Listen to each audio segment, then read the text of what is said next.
I don't remember when it started, and don't really want to remember either. All I know is that it didn't take long. After a few days, all of your friends and family will be dead by those things. Another thing I don't remember is how it started. It was all a blur of panic and screaming. Then, in a few days, there was silence. Nothing. It grew inside of you. Who knows what it did then? The popular theory was that it laid eggs in your chest cavity and stomach. Then the eggs were carried on the wind to land in your food, water, anything. Nobody lived to see what actually happened. Symptoms included stomach pains, insomnia, hallucinations, and even a coma. This is my story, and how it leads up to now.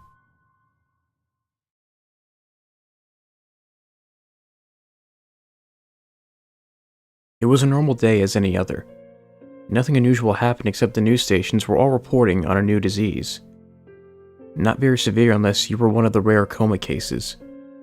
It mostly occurred in small towns in Africa and South America.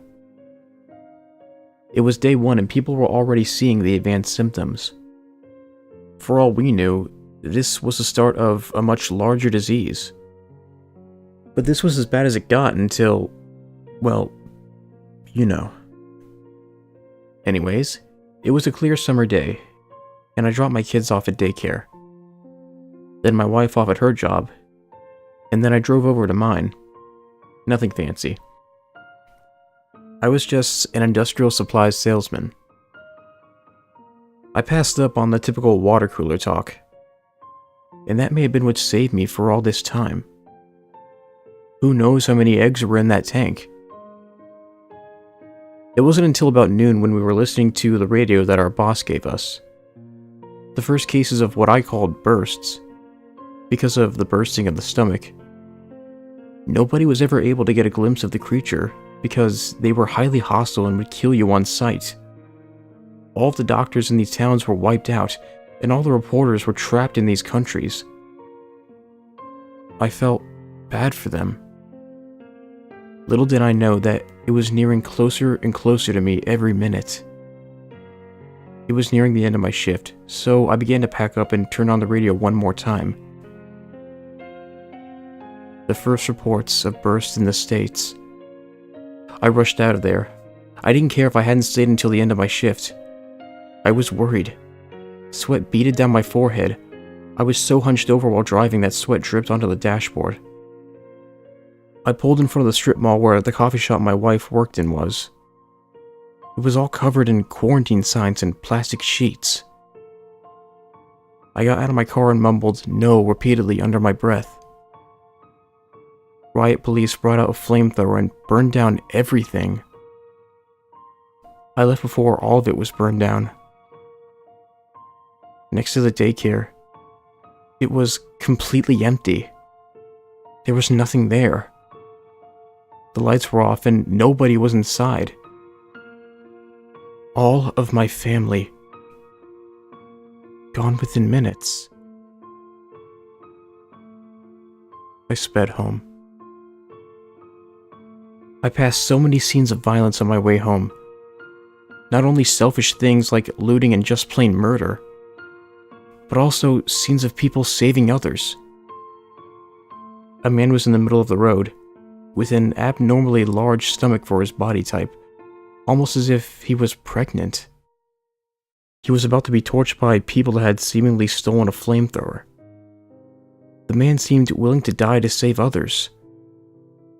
It was beautiful, in a twisted way. Then I saw another man burst open. A spider-like creature about the size of a cooking pan knocked down a man and clawed at his face. The man that was just torn open continued to squirm on the ground while the other man's face was being burrowed into. I got home and broke down the pallets that I stole from work. I knew that they would come in handy. I boarded up everything. I heard scratching from somewhere, but it didn't matter. I got a chainsaw from the garage and all the gasoline that I could find. I crouched down in the kitchen. I saw my laptop over on the couch in the other room. I didn't want to grab it until the scratching sound went away. Then it hit me.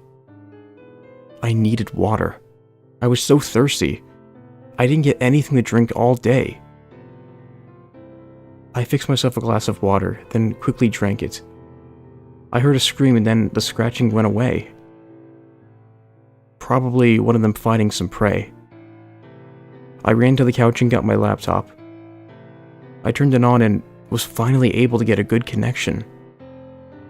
I looked up articles, blogs, anything about this disease. I found an article about how it transferred between people. I read that the eggs would thrive in water. The most common way to get the eggs inside of you.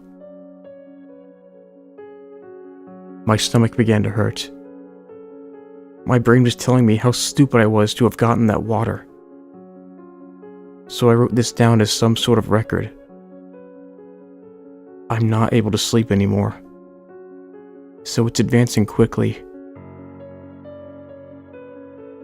The end of me, and probably the world.